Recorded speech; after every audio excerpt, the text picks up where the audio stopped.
The first time she appeared in front of me, it was as if the universe had presented me in the flesh, with the reason why all the neighborhood Facebook groups had become a war zone.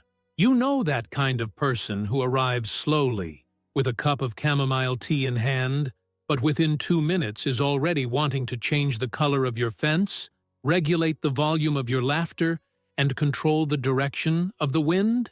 That's right, her. It all started on a seemingly ordinary Tuesday. I was at home, minding my own business, something that many people have clearly forgotten how to do. My children had just come home from school, both excited, each with a bucket of colored chalk in hand. The sidewalk outside our house was their new modern art museum. They drew stars, a cat that looked like a dinosaur, and even a cute phrase, "Love lives here." The neighborhood laughed, complimented, thought it was cute, except her. The woman appeared out of nowhere, with the gait of someone who thinks she has an invisible presidential sash around her neck. She stopped in front of the drawings and stared as if she had just found a body on the ground. Her eyes narrowed. Her mouth twitched in a mixture of indignation and rancor. And I swear to God, she took a cloth out of her bag. She didn't ask whose drawings they were. She didn't ring the doorbell. She didn't look for the children's parents. None of that. She just bent down, wet the cloth with her water bottle, and started scrubbing. Scrubbing. Like this, in the middle of the sidewalk, crouching down, scraping away the chalk as if she were purifying a satanic altar. I was in the kitchen, looking out of the window, between shock and choked laughter. When I left the house, she was already on her third star. The scene was so ridiculous that for a moment I thought it was some kind of TV prank, but it wasn't. It was just another normal day living with a woman who thought the world needed to follow the clean design of her head. No color, no joy, no happy children. I asked her what she was doing, and she looked at me like I was the criminal. Visual pollution, she said. It's ugly. The faded sweatshirt she was wearing was ugly, but I preferred to keep the comment to myself, because, well, it wouldn't do any good. She was one of those people who, if she can't control her surroundings, tries to destroy what she can't control. And in this case, what she didn't control was the imagination of 2 children with chalk in their hands. Of course, the drawings didn't last. The water and the cloth won. When my children came home from swimming class and saw the sidewalk erased, the disappointment was palpable. My 8-year-old daughter cried. My 6-year-old son remained silent, which was much worse. And there, at that moment, I swear, I felt a snap inside me. Because, you know, messing with me is one thing. Now, messing with my children's happiness? Then the game changed. Over the next few days, she went around the street as if she were patrolling the neighborhood. She walked around with her eyes half closed, as if looking for new violations against good taste and public order. Had a neighbor hung a garland out of season? There it was. A lady left her garbage can half open? There it was, too. And the drawings on the sidewalk? They became a topic. She even commented to her next-door neighbor that they encouraged urban disorder, as if 2 sun drawings were a zombie invasion. The most absurd thing was her sense of entitlement, as if everything she didn't approve of automatically had to go. No dialogue, no empathy, not a shred of sense. And she thought she was polite. "I'm just looking out for the good of the neighborhood," she said, with that tone of someone who thinks they were born with a quote from the Constitution tattooed on their soul. And then, my dear, it was at that moment that the idea came to me. If she thought the chalk was bad, how about we give it an artistic upgrade? If she was disgusted by drawings that come off in the rain, imagine her face when she saw a work that even the weather couldn't erase. An artwork that can't be erased with a cloth, nor with crying, nor with the fury of a woman who didn't have a childhood. That's how the plan began. My mind was made up. I was going to turn that sidewalk into that gray soul's biggest nightmare. And I was going to do it in the most beautiful, artistic, and permanent way possible. Because what that woman needed wasn't a lesson. It was an exhibition. The kind you look at and understand. Some things you just can't erase. After that bizarre scene of the woman on her knees, rubbing chalk stars as if she were cleaning a desecrated altar, I kept it in my head for days. The sidewalk became an emotional battlefield. Children no longer passed by without looking at us with that withered, "Why did they do that to us?" look. And me, well, I went into silent revolt mode. That kind of indignation that doesn't shout, it just cooks. It boils slowly, without arousing suspicion, but when it overflows, it comes out licking everything. I spent an entire evening on the sofa, with my laptop on my lap and a glass of wine in my hand, researching street artists. It wasn't revenge, it was artistic justice. I wanted to transform that space, the same one where an adult had the nerve to attack the happiness of two children with a dirty rag, into a monument to children's freedom of expression. And the more I researched, the more my imagination boiled over. I found a local artist. The guy did murals, sidewalks, walls, and the best thing, he worked with permanent paint, resistant to time, water, and especially unoccupied people with visual OCD. I sent him a message, told him the story. The guy replied with a laughing audio, "Dude, really? The woman erased a child's drawing with a cloth? I'll do it, and I'll do it well." We agreed on 2 days. He arrived on a Saturday morning with a backpack and a box of paints that looked more like an arsenal. The man started scribbling ideas right there on the sidewalk, with the children next to him giving their opinions. It was beautiful, a mixture of artistic rebellion and community spirit. Everyone was excited. Even neighbors I'd never seen before showed up with coffee to help. And that's when you realize there are people who still know how to be people. While he was painting, the street came alive. The children had a picnic on the lawn, the adults stopped to chat. There was even a lady who brought an old radio and put on some music from the 80s. And the woman? Well, she showed up. Of course she did. Like a bat attracted by the light of other people's happiness. She appeared at the gate, arms folded, staring at the scene with a look like an airport scanner. At first she stood still, just watching. Then she took 3 steps forward, crossed her arms again, and let out a forced sigh. The artist didn't even look at her. He continued painting as if he were in Paris, in front of the Eiffel Tower. And I, pretending I didn't even see it, just out of the corner of my eye, savoring the discomfort she couldn't hide. The next day, the work was finished. And, look, it was spectacular. It was as if the ground had turned into sky. There were clouds, rainbows, birds with headphones, a flying whale, and even a robot holding an ice cream. It was surreal and magical, and all with permanent ink. Good old Karen proof. On the 3rd day, I found the woman kneeling again, but now the scene was even more pathetic. She had a toothbrush in her hand, scrubbing with vinegar and bicarbonate, as if to exorcise the devil. And no, it wasn't an old toothbrush. It was new, baby blue, with the bristles still intact. She had planned it. She went to the market, picked out the brush, came home, put on an apron, and went to war. Her kneeling on the sidewalk was almost theatrical, as if she were cleaning the floor of humanity's holiest temple. Her hair in a messy bun, her back bent, her face red with frustration.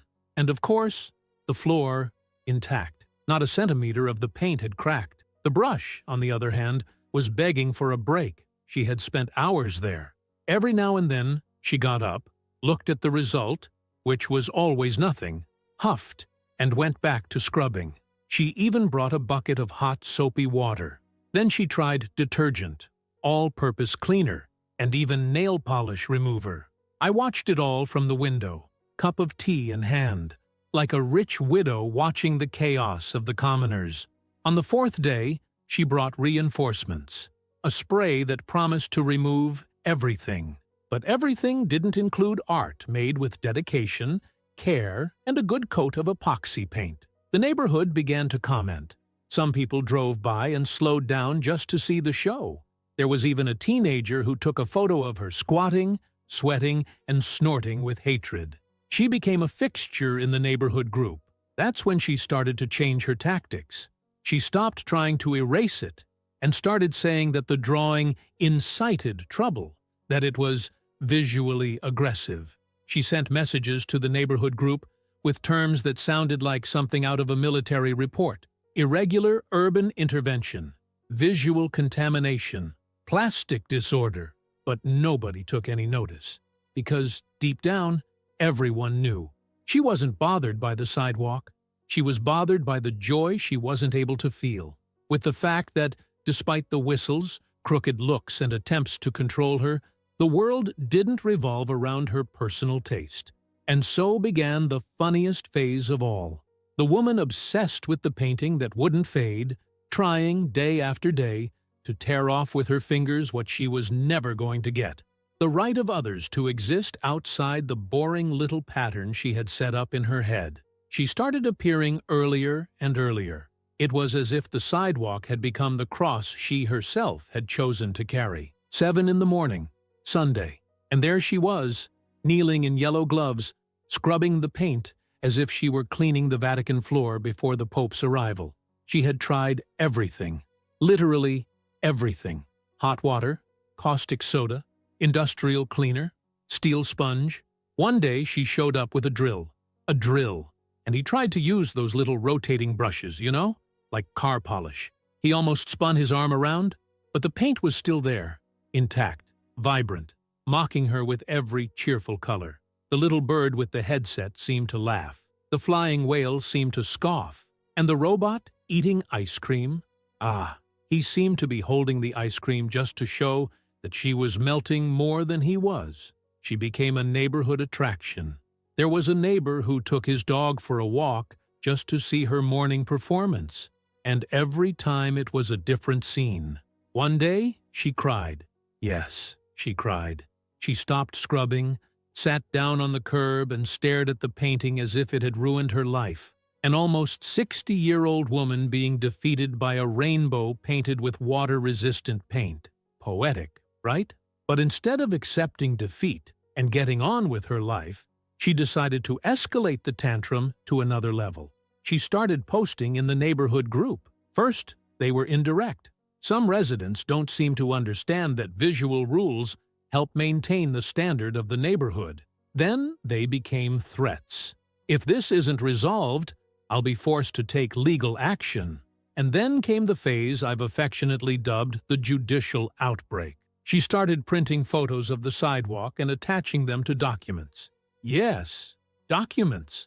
She created a kind of visual dossier. She sent it to the neighborhood association, which, poor thing, didn't even know how to respond. One of the council members commented to me off the record that she had sent an email with the title, "Colorful Infraction." I had to stop myself from laughing in front of him. The most curious thing was that no one was on her side. Not the older ones, not the more annoying ones.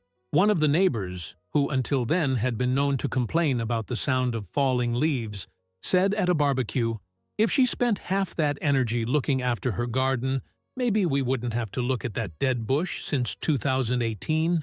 Meanwhile, my children were happy. Every time they passed by on the sidewalk, they pointed to the drawings with that pride that only children can have.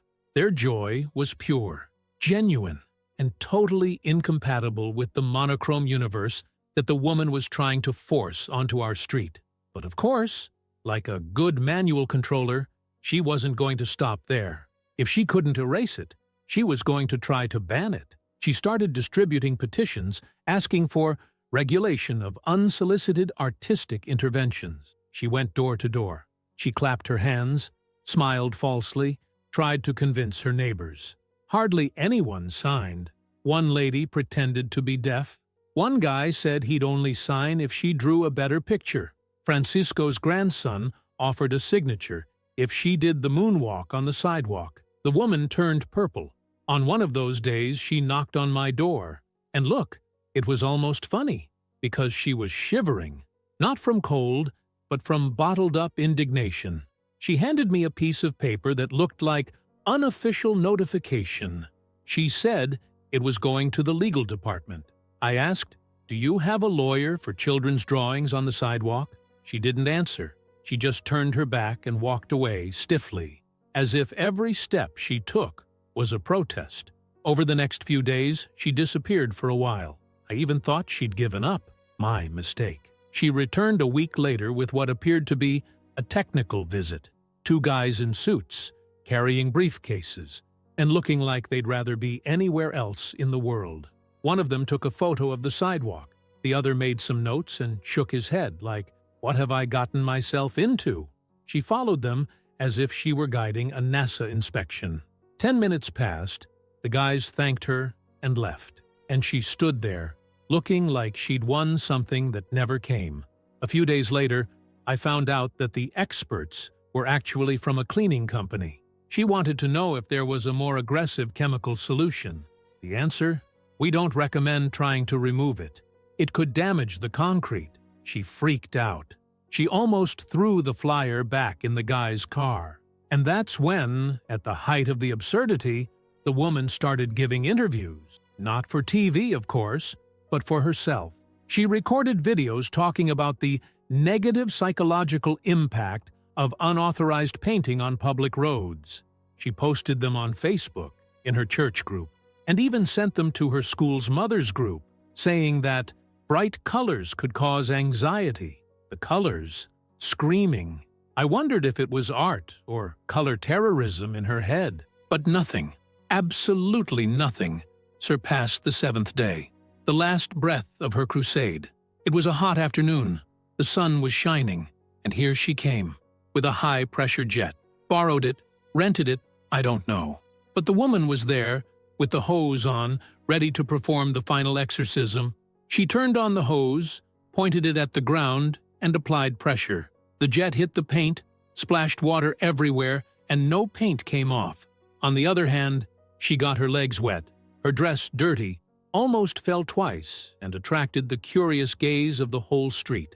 When the device choked and stopped working, she let out a muffled scream, one of those that the soul lets out when the body has given up. And it was at that moment, looking at that drenched woman, kneeling again, surrounded by indestructible children's drawings, that I realized she wasn't fighting with the paint. She was fighting with the existence of something she had never known how to feel: lightness. After the water jet episode, I thought she was going to give up for good. Not for reason, of course, because if she'd had an ounce of it, she wouldn't have started, but because she was tired. The emotional strain of fighting permanent ink and losing every day must have even affected her metabolism. But then, like everything else in this neighborhood soap opera, the absurdity decided to take another step forward. She disappeared for a few days. She really disappeared. No patrol walks, no videos in the group, not even a snort on the sidewalk. The street became quieter, almost strangely calm. Even the birds seemed to sing more willingly. I even thought, could they have hospitalized her? Or is she replanning the third color war? The answer came on a Monday, with the annoying sound of shoes hitting concrete and the smell of cheap sweet perfume invading the street like a cloud of poison. She reappeared with a clipboard, a new memorized speech, and something that sounded like a Plan B that was just as ridiculous as Plan A. And this time, the focus was no longer on the painting. It was me. According to her, the real problem was my negative influence on the community. That's right. I, a family man who allowed 2 children to express their creativity with sidewalk chalk, was now a destabilizing element in the residential environment. He went house to house, trying to convince the neighbors to sign a petition demanding my removal from the neighborhood association. What's more, I wasn't even an official member. She wanted me expelled from a business I'd never entered. A lady who lives on the corner asked if she was taking the right medication. A teenager said he'd only sign if she stopped existing. And there was a guy who took the paper, pretended to sign it, and returned it with a penis-shaped scribble. That was my favorite. But she kept going, because she's driven by chaos. And when chaos escapes, she tries to trap it in a folder with colored dividers. She started inventing that I was hostile to the neighbors, that I threw noisy parties. My maximum party is a barbecue every 3 months with 5 people and a cooler of warm beer. That I encouraged childish disorder. Is there such a thing? In short, he was creating a fictional dossier that would make a Netflix series scriptwriter envious. She even went so far as to suggest that I was indoctrinating children with subversive ideologies through street art. Her words. What did she mean by that? I have no idea. Maybe the robot with the ice cream seemed communist to her. Or the rainbow shouted some conspiracy theory in her ear while she slept. She started pressuring the neighborhood association to create an Urban Visual Inspection Commission. That's right, she wanted an official group to analyze colors and shapes in the neighborhood, a kind of KGB of good taste. But nobody took it seriously. One of the members even sent a clown figurine in response. But even in the face of all her accumulated failures, she had the nerve to do what every resentful egocentric does when they see their own farce collapsing. She set herself up as a victim. She started going out wearing sunglasses, saying she was being persecuted. She made up that the neighbors were laughing at her behind her back. They were laughing in front of her. She said they were vandalizing her house. The most that happened was a child leaving a little note on the door saying, "Drawing is cool. Be happy," with a heart. An act of childlike tenderness was read as a threat. And that's when she decided to appeal once and for all. She sent a letter to the town hall, complaining about the painting on the sidewalk. She asked for inspection, removal, a fine and restoration of the concrete to its original state. The letter became a joke among the employees. One of them sent it to an acquaintance of mine saying, "Are you living with a cartoon villain?" The town hall didn't even bother to respond formally. An inspector was sent just to comply with protocol. When he arrived, he saw the painting, smiled a little, took a photo and said, "My daughter would love that." I told him the whole story, and he burst out laughing. He filled in some paper, signed it, and said, "This is going straight into the drawer of things that don't make any sense." And he walked away, whistling. His wife, of course, found out, and she went into a spiral that even she couldn't hide any longer. She began to isolate herself. She stopped sweeping the sidewalk obsessively. Her plants withered. The dog, poor thing, seemed to be asking for asylum in another house. And she became something of an urban legend in the neighborhood. A tragic figure who fell into her own trap of perfection and control. The painting? It's still there, more alive than ever. People from other streets pass by to see it. Sometimes children from other blocks come to play there. My children proudly tell me that the floor was painted for them, that the robot is the ice cream guardian, that the rainbow protects everyone who believes in good things. What about me? I've learned that sometimes the best answer for those who live on repression is creativity. That paint can be resistance, and that there's nothing more annoying for those who live to control others than to see others living free. Just today, I wiped down the sidewalk, but not to erase anything, just to remove the dust and make everything even more beautiful.